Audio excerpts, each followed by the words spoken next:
I had a crush on Zach for my whole high school life, maybe even before I knew what having a crush even was.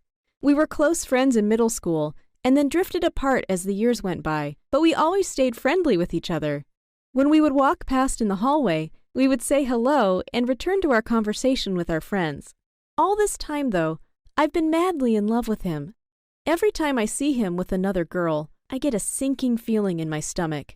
I wish he would look at me the way he looks at the others, but so far, nothing like that had happened, until one fateful day.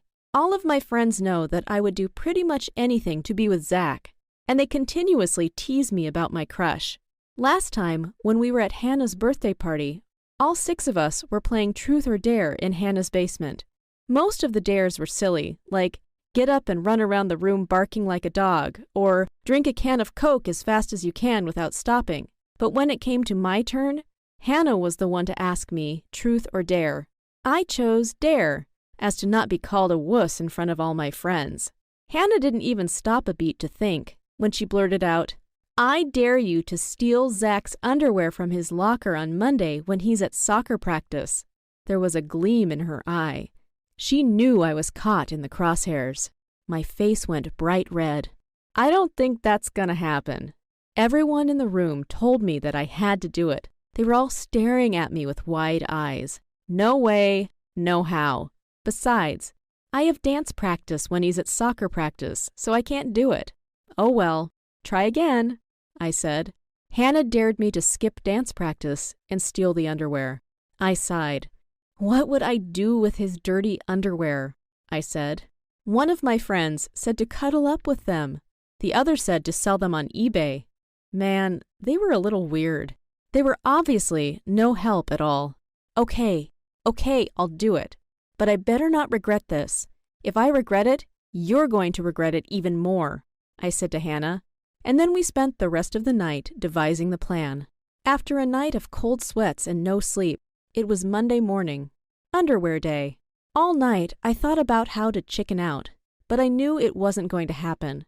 If I didn't go to school, Hannah would come to my house and drag me out by my ear. If I pretended like I stole it, she would know. I don't know how, but she would. Hannah would not let me live it down if I gave up on a dare like this. We'd been playing Truth or Dare as a group for 10 years, and no one had chickened out since 6th grade.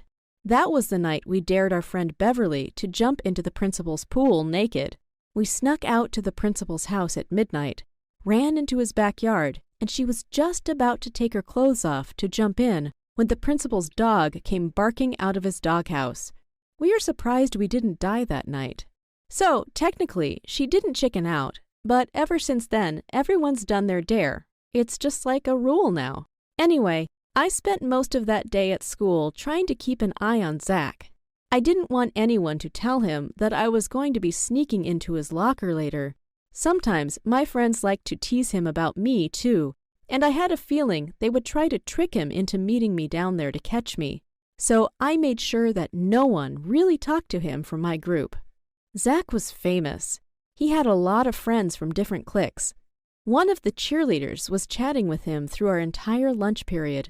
One of the jocks was teaching him how to throw a three-pointer during gym class. And the computer whiz of the school had Nick showing him how to work a certain part of their robot in our electronics class. He just knew everyone, and everyone liked him. Maybe that's why I liked him too. After school, I usually go to dance class on Mondays from 3 to 5, but I was going to blow that off today. I hated doing that because dancing was one of the small ways that I could let my frustrations out. A dare is a dare, though. The soccer practice started at 3 as well, so I knew the boys would be coming out of the locker room soon. I waited by the staircase out of view until the last boy scuttled out onto the field outside. I snuck down into the locker room. It smelled like old shoes and skunk down there. Nothing I would ever want to smell again. Everyone's lockers looked the same, jam-packed with jeans and different colored t-shirts. I memorized what Zach was wearing so that my search would be easier. And after scanning for just a few minutes, I came across his at the end of the last hallway. I was rummaging through his clothes when I heard someone whistling down the stairs. If I got caught in here, I would be in so much trouble. I needed to hide, but there was nowhere to go. I was standing next to a wall. The only way out was to sneak back through where the person was walking. My only choice was to get into the locker and pray. As soon as I pulled the door shut, Zach popped his head around the corner. I burst into a cold sweat. He couldn't see me through the locker door, but I could see him perfectly. And I cannot believe what happened next. Zach sat down on the bench in front of his locker. I was holding my breath as the cheerleader that he was talking to at lunch today came into the locker room as well. I know what you're thinking, but no, they weren't there for some romantic meeting, I don't think. Instead, it looked like Zach had money in his hand and he gave it to the cheerleader. She reached into her backpack and gave him a packet of papers. That's not even the strangest thing that happened. Soon after, the jock that was teaching him how to play basketball earlier was there, and Zach slid him money as well. From my vantage point, it looked like he gave the kid a stack of $100 bills. Person after person entered the locker room, and each one of them exchanged money or objects among them and Zach. The craziest thing of all was no one said a word the entire time. I thought that things were winding down, and I was going to get out of this locker soon. I was beginning to cramp, and I really had to pee, when the soccer coach came around the corner. It was only then that Zach said something. "Hey, coach." They exchanged kind remarks, and then the coach pulled a paper out of his back pocket. "Okay, here's how you did at practice today." And the paper showed achievements, times, and points that Zach scored during practice. The practice he had been sitting in the locker room for. "Awesome, thanks, man," Zach said and slapped a stack of money in the coach's hand. They both walked out of the locker room, and this was finally my chance to escape. I climbed out of the locker and finally stretched my body. I looked at my watch. I had been in the locker for 2 hours. I was just about to tiptoe out of the locker room, my hands squeezing the life out of Zach's underwear, when none other than Zach himself rounded the corner. "Hey, Claudia, what's going on?" He looked super confused. I didn't blame him. I hadn't been here, and then I was. "Surprise!" I said, holding up my hands, the ones that were holding his underwear. He blinked, clearly freaked out and wordless. I tried to hide the underwear, but it was no use. "What you doing with my boxers?" Zach asked, eyebrows raised.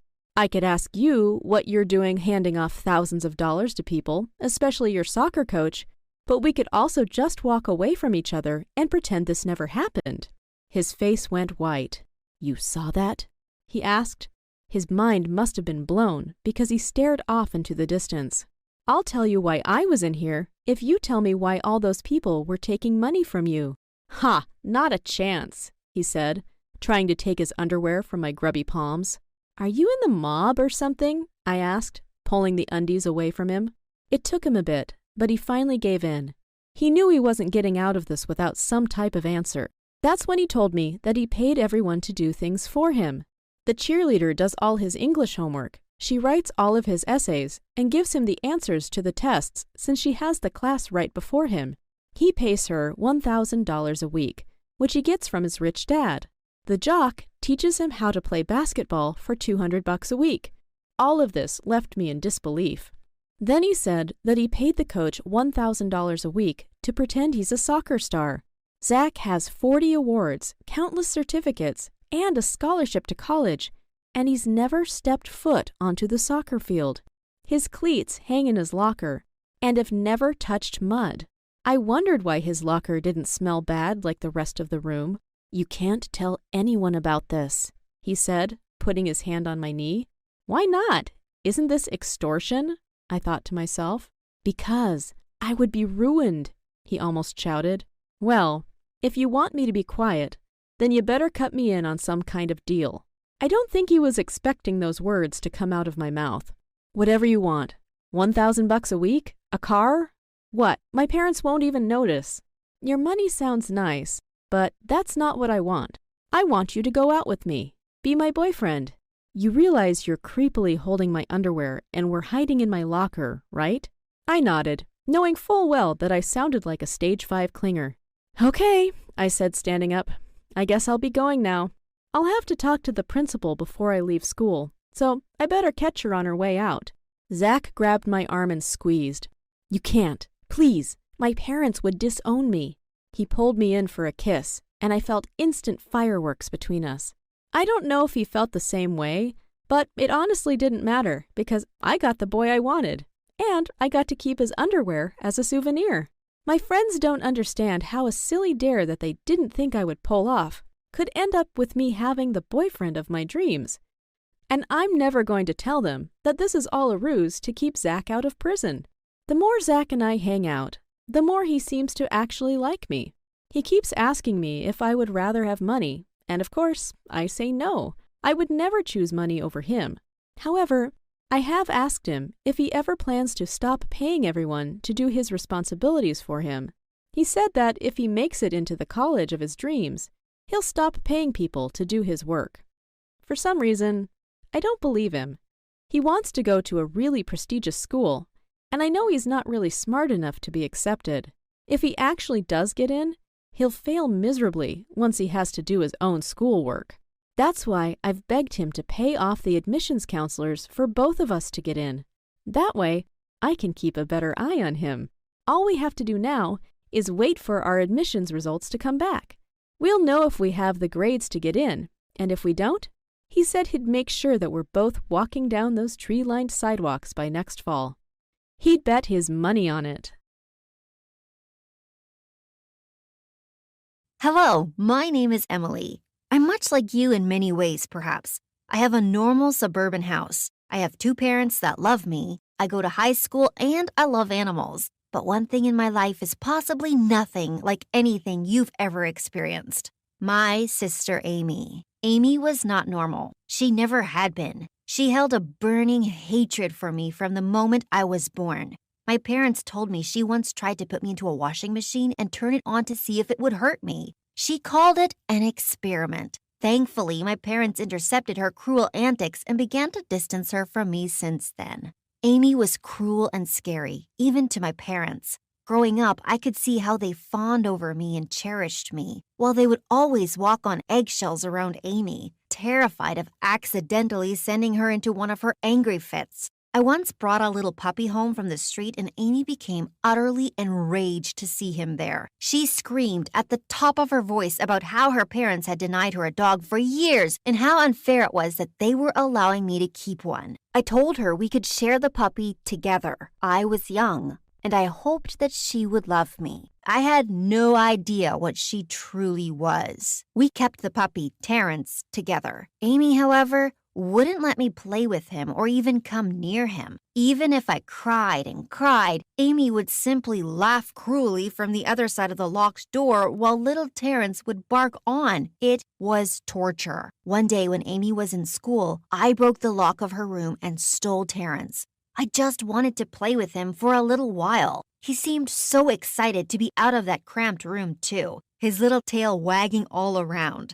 So I happily went to our backyard with him and a frisbee. I found his tracks leading away into the forest behind our house, but they went all the way into the dangerous, dark areas. I was forbidden from going in there. Dejected, I came home and told Amy and my parents that I lost Terrence. That's when true hell was unleashed on me. Amy lost her mind. She began to wail loudly, uncontrollably. She screamed at me for breaking into her room and attacked me, trying to yank on my hair. My father pulled her back before she could reach me, and Amy swore that she was going to get me back for doing this to her. I cried and swore up and down that I didn't mean to lose Terrence. I loved him too, to make her suffer. She told me that now she would make me suffer. I had no way to know how much she meant those words. I'm not a cruel person, so I had no way to understand how much she truly wanted me to ache. She hid under my bed one night, waiting for me to slip under the covers. Then, when I was resting in my bed, she grabbed my ankles and let out a horrific screech, yanking me off the bed. I was so terrified my heart nearly leapt out of my throat.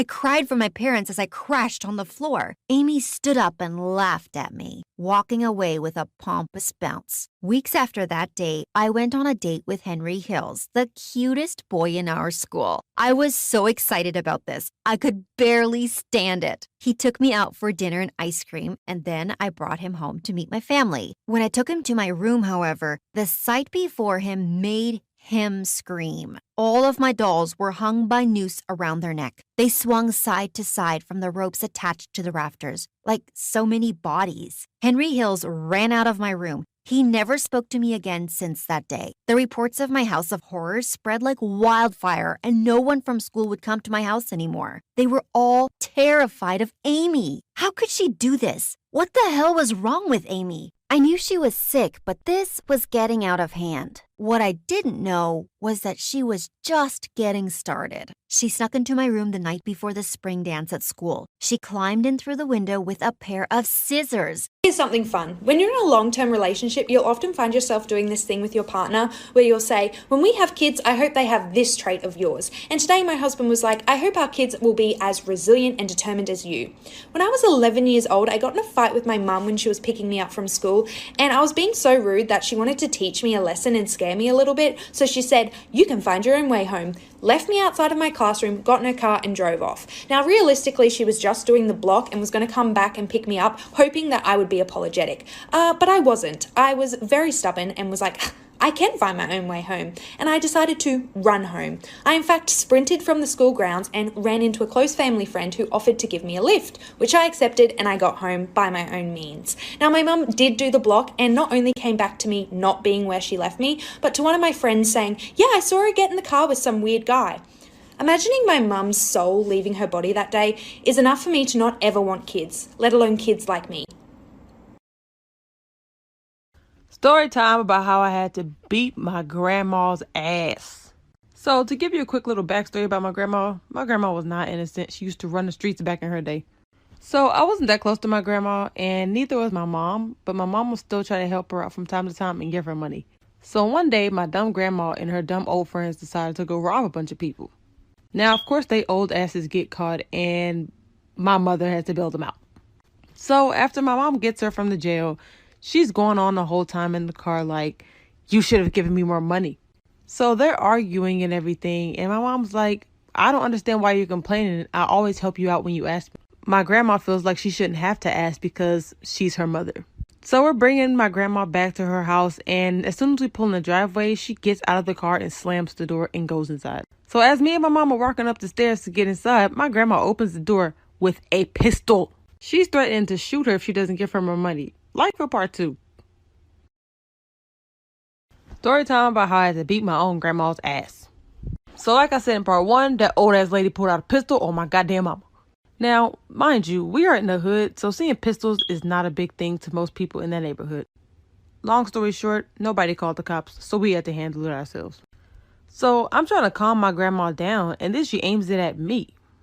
That's when my mom lost it. So she tries to grab the gun, and my grandma was not feeling that. So with my grandma's free hand, she swings on my mom, hitting her in the face. Now this was some ghetto ass shit. So my mom and grandma are on the ground fighting like some ghetto ass hood rats. And I didn't want to have to fight my grandma, but she started putting the gun to my mom's head. So I get on top of my grandma and I start whooping that ass. Because at this point, I was convinced she was actually going to shoot her. So I'm kicking her old ass in the back and dragging her off by her gray ass hair. As soon as I got them separated, I called the police, got her old ass locked up, and no, we did not bail her out. My ex-best friend and her sister did it with their dogs. So it was my freshman year and I met these two girls, Cassidy and Samantha. Cassidy was skinny, had dark brown hair and eyes, and she was super pale with rosy cheeks and lips. Think of a porcelain doll. Samantha was skinny with a little bit of thickness. She had short hair up to her shoulders that was light brown and her eyes were hazel. Her skin tone was a peachy color. All three of us had the same class and we were grouped up. They introduced themselves to me and were kind of magnetic. They were sweet and uppity. Most people in school liked them, so they were pretty popular. So we didn't have enough time in class, so they invited me over to their house to study. When I went, their parents weren't home. I noticed they had 2 dog bowls and I asked if they had dogs. They said yeah, and I asked them where they were and they said they were somewhere. Then we go to Samantha's room and do the project. Then we took a break and they told me to make myself at home, which I did. Then Samantha had to leave the room midway. She said she had business to attend to and winked at Cassidy. 5 minutes later, I had to use the restroom. She told me it's down the hall 2 doors to the right. So I went, but I accidentally went 1 door to the right. So I heard weird noises and I saw the door slightly open. You will not believe what happened next. Come back for part 2. So I heard weird, moist noises coming from the room, so I looked in and saw Samantha getting her kitty eaten by the dog. Not their pet cat, I'm talking about hers. I was grossed out and then found the bathroom. I went back to Cassidy's room and said I had to go back home. Cassidy questioned why, and I said my mom needed me to babysit my sister. She said she wanted to hang out with me to get to know me better, and I said okay. I left the house and felt bad for lying and making up a sister, but I just felt gross and didn't know how to go about it. So a week later, me and Cassidy hung out at the mall. Me and her had an amazing time. We ended up doing everything together, and we soon became best friends. Samantha always tried to hang with us, but I didn't because I found her a weirdo and Cassidy even agreed. So one day she invited me to a sleepover. So we watched a movie and had so much fun, and then I got tired. I asked her if it was okay if I went to sleep and she told me that it was fine. I was so excited because I knew I would be friends with this girl forever. So I fell asleep and then I woke up to use the bathroom and Cassidy was gone. So I looked around and Samantha wasn't upstairs either. I heard the same weird noises from before coming from downstairs. So I followed the noise and it led to their basement. I heard loud clapping and slight moaning too. You will not believe what happened next. Come back for part 3. So I heard moaning and slurping noises. I'm sorry.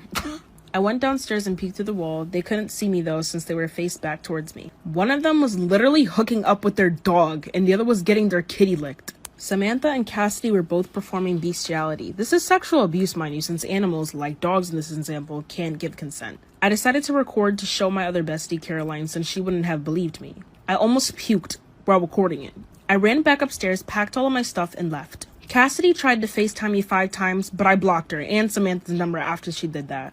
I called Caroline and told her everything that happened. I sent the video and we both laughed and thought this was disgusting. So the next day at school, Cassidy and Samantha weren't there. A friend of mine asked me if I've seen the video. I said, what video? It turns out Caroline forwarded it to majority of the school and now everyone knows they did stuff with their dogs. They never contacted me or went back to the school ever again. Don't do nasty shit with your dogs. Please. Thanks. Follow for more story times and follow my Instagram as well. I slept with my best friend's dad and I don't know how to tell her. So it was my sophomore year and I became friends with this girl. Let's call her Rachel. Me and her worked so well together. We had compatible personality types. I had an ENFJ and she had an INFP.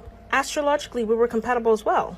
I was a Libra and she was a Leo. We got along so well and did everything together. We were also considered the hottest and most beautiful girls in school, so life was pretty easy for us. Most people didn't know this, but I would flirt with my teachers and that's how I got my A's. It's not like I didn't study or anything.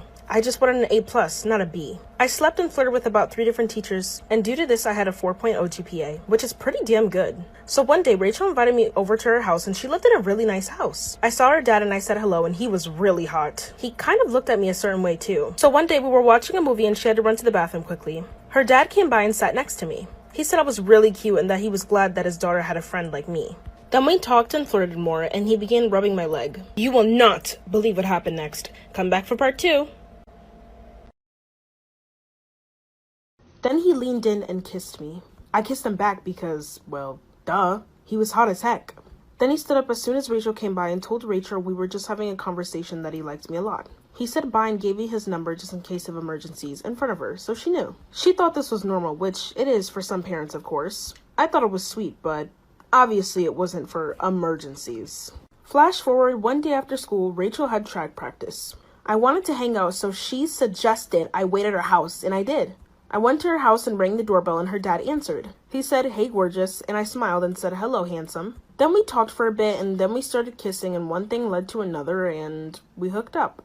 This went on for about a month and we actually built a relationship. My 16th birthday was coming around and Rachel wanted to throw a birthday party at her house. I thought it was a good idea, but then her dad texted me and said he had a special surprise. I don't want Rachel to find out in secret, but at the same time I don't want to tell anybody. What should I do? Follow for more story times and follow my Instagram as well. My husband gave me herpes while I was pregnant. So I met this guy in high school. We were on the debates team and we both agreed with the same thing. His name was Henry. He was nerdy, a little overweight, had bad cystic acne, and wasn't the most attractive, but I still fell for him anyways. Though I never asked, he would always bring me flowers and he would always bring me chocolates whenever I was on my period. I was at his house and he was asleep and I wanted to play one of his games, even though he told me not to. But then as I was playing, a girl named Violet Garden messaged him a nude of her in just lacy underwear with cat ears and high socks. I woke him up immediately and started screaming in his face. He fell off the bed because he was startled and and he grabbed me and asked me what was wrong. I explained to him what I saw on the computer, and he took a while to explain how he felt. He started hitting his head in frustration and huffing and puffing, kind of like a toddler. He said he was sorry and explained that he thought about telling me but claimed that he didn't want to hurt me. So he just left it alone hoping it would go away, which didn't make any sense because he was constantly texting her. I tried to think of every way possible to justify it, but nothing was. So I suggested we break up, and you will not believe what happened next. Come back for part 2. So I suggested we break up, and he started crying, begging for me to stay while begging me to look at the computer. He blocked the girl, and I paused for a minute, and then forgave him. I said we could start fresh, but he only has one more chance. He cried and hugged me and said he was sorry. I told him it was okay, and then we went to bed. Everything was fine after that. I checked his Discord regularly without him knowing, and no girls were there. One day I started puking out of nowhere and got headaches and cramps. I took a test and it turns out it was positive. I was so happy and excited, but I was in love with him and wanted to have a child with him. So I went to tell him by buying baby clothes and a gift bag. I drove back home and I went to him telling him I have a surprise, and I handed him the bag. It took him a minute, but then he looked really mad and upset. He asked me if I was keeping it, and I looked shocked. He said he wanted to live his life and that he didn't want a baby. I told him I wanted to keep it, and he stormed off mad. We didn't talk for a week, but then I started forming bumps, like, down there. So I decided to get tested for any STD. My results came back, and you will not believe what it said. Come back for part 3. The results were positive. I was confused because the only person I had sex with was Henry, and he promised he'd never cheat. Then I realized he had sex with someone else. Before the doctor could explain any health treatments, I ran out of Planned Parenthood, got into my car, and drove to the apartment. I was calling his phone and some woman picked up saying he was busy. I screamed and hung up the phone. Then I went to the apartment and unlocked the door. When I walked in, I saw the lady in the same nude in a towel in my house. She had the nerve to ask who I was, and I stated I was his wife. She looked shocked and gave him a glare. "You said you divorced her. You lied?" He looked shocked and didn't say anything. She picked up her stuff and left. I yelled at him and said we should get a divorce. He cried and begged for me to stay again, and I said no. I broke up with him and left him and moved back in with my mom. He has yet to sign the divorce papers. He keeps spamming my phone and calling me and texting me about how sorry he is and that he needs me to survive. I keep telling him no because I know my self-worth. Once a cheater, always a cheater. Follow for more story times and follow my Instagram as well. I fed my ex-best friend roaches and mouse poop because she betrayed me. So I used to be friends with this girl, let's call her Amari. Amari and I met in English class and had a project together. We ended up making jokes and getting along and immediately bonding. Everything was perfect at first, I'd say. We were astrologically compatible as well. She was a Cancer and I was a Scorpio. Over time, I started to notice a lot of issues that she had. I would always be there for her emotionally, but whenever I need something, she'd tell me to quickly get over it or completely dismiss how I feel, and just logically look through the situation. Whenever I would show her my clothes, she would joke too much and say my clothes look ugly. I told her to stop doing it numerous times, but she just wouldn't listen. Whenever I would try and tell her I'm uncomfortable with the situation, she would pin it on me. She'd emotionally manipulate me and gaslight me a lot. One day, I got sick of her and I just cut her off. Then she came back to me begging, telling me she'd changed, and I believed her. So I accepted her back. She was better, I'm not gonna lie. I never forgave her, but I was still willing to give her a chance. She flipped everything around and we continued being friends. Then one day, we were in class and this new boy transferred into class. And you will not believe what happened next. Come back for part 2. So we were in class and this new boy transferred in. His name was Leon. He had brown skin, had a nice figure and dreads. He had white shiny teeth as well. He was cute, I'm not gonna lie. I told Amari I liked him and she wanted to set us up actually. So the plan was she became best friends with him and then made us date. I agreed. She went up to him, got his number, and then told me. She said he offered her to go to the mall with his friends, but she'll just drag me along. So after that, we all met up at the mall and I wore the prettiest outfit. A red dress and black heels. So when I got there, she just started laughing and asking, "What's the occasion?" I just simply stated I wanted to look good for myself. Leon stared at me and said I looked good. Me and him start talking, and then Amari stands between us and says Leon is so funny and hits his arm. She does this for the rest of the night. She cock blocks us and flirts with him. When we went back to my house, I confronted her about it and she said she was just making him want more. So when she went to the bathroom, I looked through her phone and saw them flirting over text. I saw her texting saying my outfit was ugly, that I had a roach problem, and that my kitty stunk and I was dirty. I told her not to tell anyone I had a roach problem. Boy, do I have some karma for her. Come back for part 3 to find out what happens next. She was talking crap about my outfit, body, and told him about my roach problem after she promised not to tell. I was hurt, but since she wants to talk about my roach problem, I'll give her a taste of my own medicine. Literally. So she came back from the bathroom and she asked to stay a little longer and I agreed. I hated her being in my house, but I knew she was going to be hungry. So she asked me if I could make something to eat and I said sure. I went into my kitchen and thought, what could I make to eat that will conceal roaches? and I thought of meatballs and pasta. So my mom had ground beef in the fridge and I decided to make meatballs with it. I put roaches in the middle of the meatball and I didn't think it was enough. So since we lived in New York City, rat poop was everywhere. So I got some rat poop, wearing gloves of course, and put them in the meatballs. I cooked hers in a separate pot to not mix them with mine. So after that, I served her the food and she ate it. She said that hers was a little crunchy and creamy. I nodded and said I added something special and told her it was a secret. After that, she went home and I laughed. Later on that night, she texted me saying she projectile vomited and a leg came out. After that, I blocked her and never spoke to her again. Karma's a bitch. Follow for more story times and follow my Instagram as well.